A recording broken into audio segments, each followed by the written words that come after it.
I got a new iPhone the other day, and on the back it says, designed by Apple. The phone came with an instruction manual, and I guess the sensible thing to do would be to study the instruction manual so I know exactly how the thing works. But because I have a rough idea of how it works, I just started using it. Over time, I'll learn more and more of the features, but unless I study the instruction manual, I'll never really know exactly how this thing works, and I'll miss out on so many features that I don't even know exist. Sometimes as human beings, we forget that we've been masterfully designed by God. Sure, you can fumble your way through life and you'll learn many of the features of the human being. But if you really want to understand exactly what God had in mind when He created you, if you really want to understand what you were designed for, you need to study the instruction manual. God has given us His moral law, His Son Jesus, the Bible, the Ten Commandments, the teachings of the church, and the sacraments, all to help us understand that we have been masterfully designed for a purpose. And every Sunday, God holds a seminar at your parish to explain the features. Features that you didn't even know you had. That's called the Mass. Designed by God. You don't have a sticker on you that says that, but it's true. Nobody knows what an iPhone is capable of like the people at Apple who designed it. And nobody knows what you're capable of like God who designed you. If you use a phone in ways it was not intended for, it will most likely break down and stop working. In the same way, if you live in ways counter to God's design for you, over time, you're going to break down. Everything has its purpose. Use things the way they were intended, and all will be well. Start using things for something they were not intended for, and they'll break down. You've been designed by God with a purpose. Ignore how He designed you, and you'll be inviting every type of misery into your life. Embrace how God has designed you, and you'll experience unimaginable joy, even when things don't go your way. Part of God's design is mission. You have been designed for mission, created for mission. You have been placed on earth at this time to fulfill a specific mission. If you don't embrace and fulfill that mission, it'll get left undone. Nobody else has been assigned that mission, just you. You were made for mission. Are you ready for mission?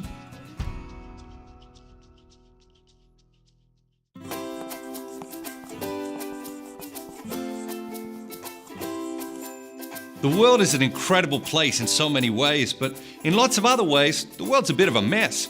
And the mess causes a lot of suffering for a lot of people. This is one thing everyone can agree on. Nobody thinks, the world's in great shape, all is well, let's just keep it moving in the direction it's going. No, there's a universal sense that all is not well and that the world needs changing. The mess manifests itself in lots of ways. Poverty, starvation, hatred, pollution, greed, crime, war, human trafficking, divorce, violence, lying, cheating, stealing, prejudice, sexual abuse, conflict, unemployment, loneliness. The mess manifests itself in lots of different ways. And these problems are not in some far-off corner of the world. They're right here. They're in our cities. They're in our suburbs. And sometimes they're in our homes. But I don't need to tell you that. You're more aware of these things than I was at your age.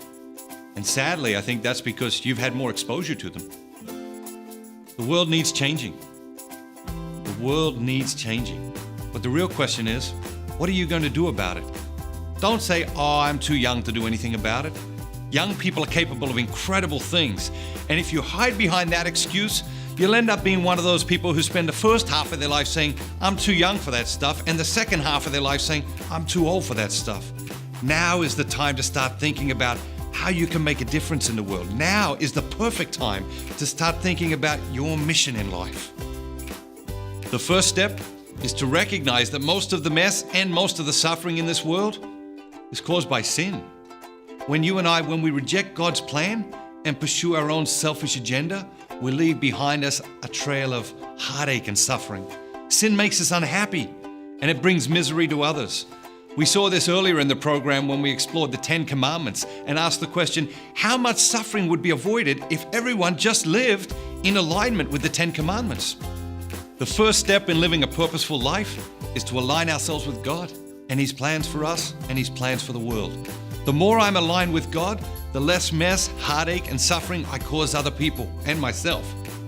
There's a great story about Samuel in the Bible. When he was a boy, about 13 years old, he worked for Eli in the temple. One night, Samuel heard a voice calling his name. He thought it was Eli, so he went to him and asked what he needed. But Eli said, I didn't call you, Samuel, and sent him back to bed. This happened 3 times, and then Eli realized that it was the voice of God that was calling Samuel. And so he instructed Samuel, you go back to bed and lie down, and if the voice calls you again, say, speak, Lord, your servant is listening.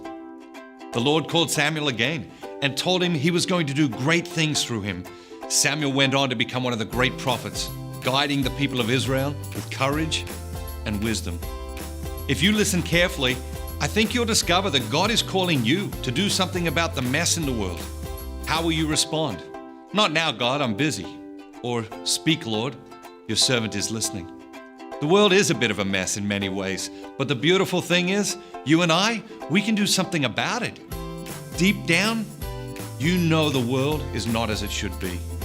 So let's get busy and start doing something about that.